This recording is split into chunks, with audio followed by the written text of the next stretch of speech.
Alvaro Bautista's dramatic crash at Hungarian WorldSBK. What went wrong? Race analysis. Racing is a high-stakes game where one split-second mistake can shatter dreams. And that's precisely what unfolded for Alvaro Bautista during the Hungarian WorldSBK round, turning a promising weekend into a heartbreaking setback. But don't worry, we're here to dive deep into the details. And trust me, there's more to this story than meets the eye. First off, a quick heads up. You're exploring the beta version of the new Women Golf website. Our dedicated team is still tweaking things behind the scenes, so we'd love to hear your thoughts and suggestions to make it even better. Now back to the action. Alvaro Bautista kicked off the event at Balaton Park Circuit with some real highs, snagging podium finishes in both Race 1 and the Superpole Race. These results show he was in top form, battling fiercely against the best in the world. However, his momentum came crashing down, literally, in Race 2, where a mishap cost him everything. Riding for the Aruba.it Racing Ducati team, Bautista was holding a solid fourth position when disaster struck on lap 5. He veered a bit too far onto the curb between turns 7 and 8, which caused him to lose control and crash out of the race. But here's where it gets controversial. Taking the curb might seem like a minor error, but in motorsport, it's a risky maneuver that can lead to unpredictable outcomes. For beginners, think of it like stepping on a banana peel in a video game. Sometimes it's just a slip, but other times it sends you spinning. In this case, Bautista's bike lost traction at the front wheel, a common issue called loop. Reflecting on the incident, Bautista shared his side of the story with WorldSBK.com. He explained that he nailed a strong start and even took the lead early on, but things quickly went south. I felt more like I was just hanging on rather than in control during those initial laps, he said, describing a sensation many riders face where the bike feels unstable and unresponsive. He fought hard to hold his ground, but on that fateful lap 5, he strayed from his intended path between turns 7 and 8. I ended up going wide onto the curb, and that's when the front gave way. It was a rough crash, but I'm relieved to say I'm physically fine with no injuries. It's a reminder that even pros aren't immune to these intense moments, and Bautista added that just a couple of corners earlier, he had a brief feeling of regaining his rhythm, much like he experienced the day before. That's racing for you, he noted. We need to take these lessons on board and work on avoiding similar slip-ups moving forward. And this is the part most people miss. Crashes like this aren't just about bad luck. They're often tied to split-second decisions under pressure, which can be analyzed and improved upon. Before this low point, Bautista had shown incredible skill in the earlier races. In Race 1 on Saturday, he crossed the line in third place, demonstrating his consistency. Then, he opted for slick tires, which are designed for dry conditions, because using wet tires for the entire race wasn't feasible as the track was improving. As for intermediate tires, which are meant for in-between weather, Bautista has had bad experiences with them in the past. They don't perform well in fully wet or dry setups, and can actually make things worse by not providing enough grip when it counts. His choice to go with slicks was a bold gamble, especially since the warm-up session showed decent grip in the wet areas. And it paid off for him, as several other riders made the same call on the grid. But here's where it gets controversial. Was this a smart risk, or could it have backfired even more? Some might argue that sticking with a safer tire option could have prevented issues, but Bautista's approach highlighted the calculated risks that define elite racing. After all, motorsport is as much about strategy as it is about speed. So, what do you think? Could Bautista have avoided that crash by being a bit more cautious, or was it just one of those unavoidable racing incidents? And on the tire choice, do you agree with his decision to gamble on slicks, or would you have played it differently? Share your thoughts in the comments. We'd love to hear whether you side with his aggressive style or think a more conservative approach might have saved the day.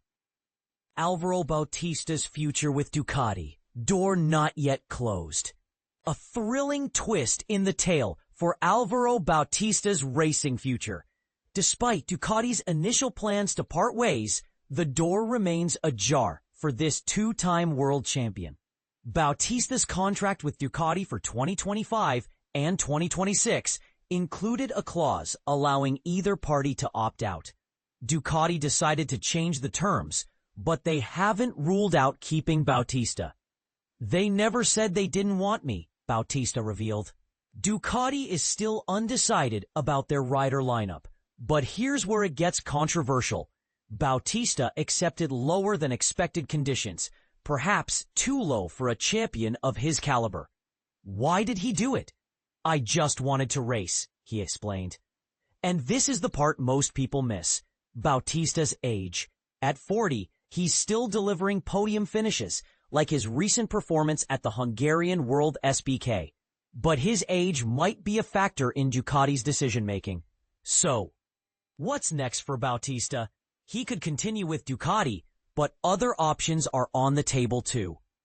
There's talk of a test rider role with a MotoGP manufacturer, which could be an exciting new chapter for him.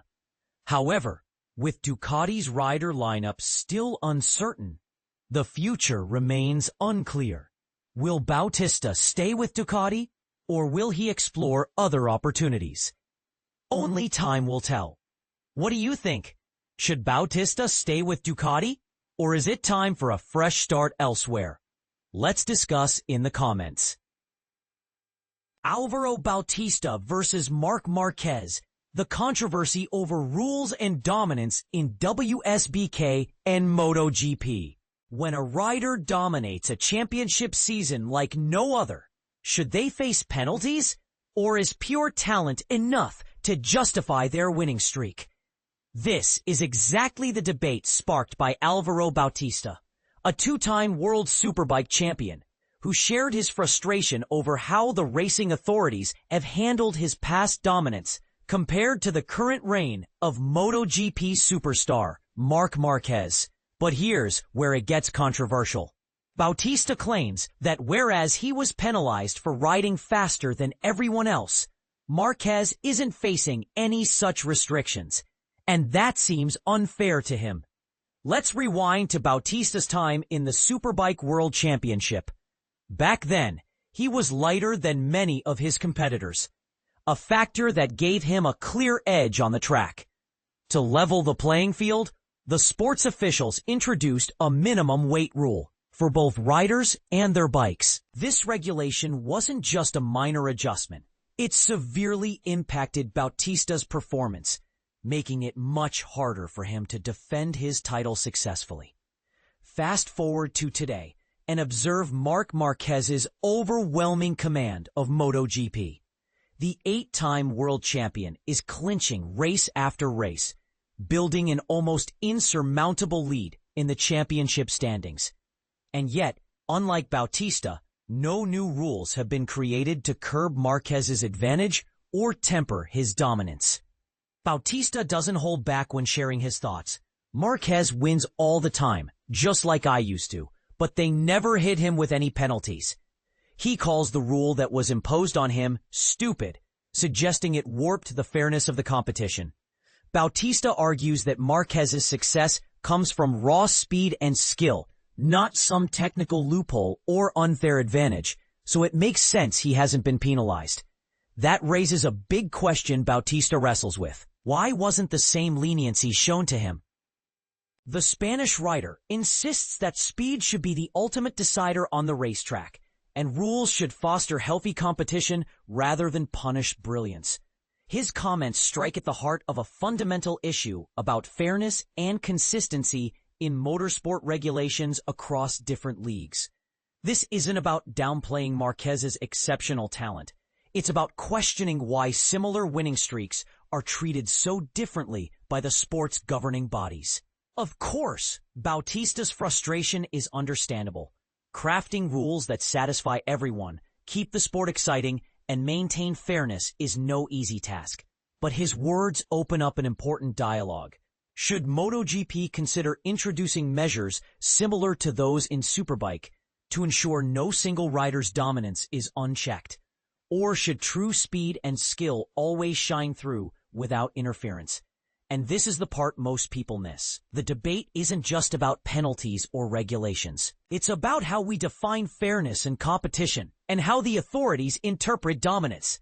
Does Marquez's commanding performance require a rethink of the rules, or is it simply the natural outcome of a champion's talent?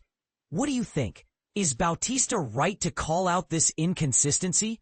Or is each championship fundamentally different and should be treated as such? We'd love to hear your thoughts.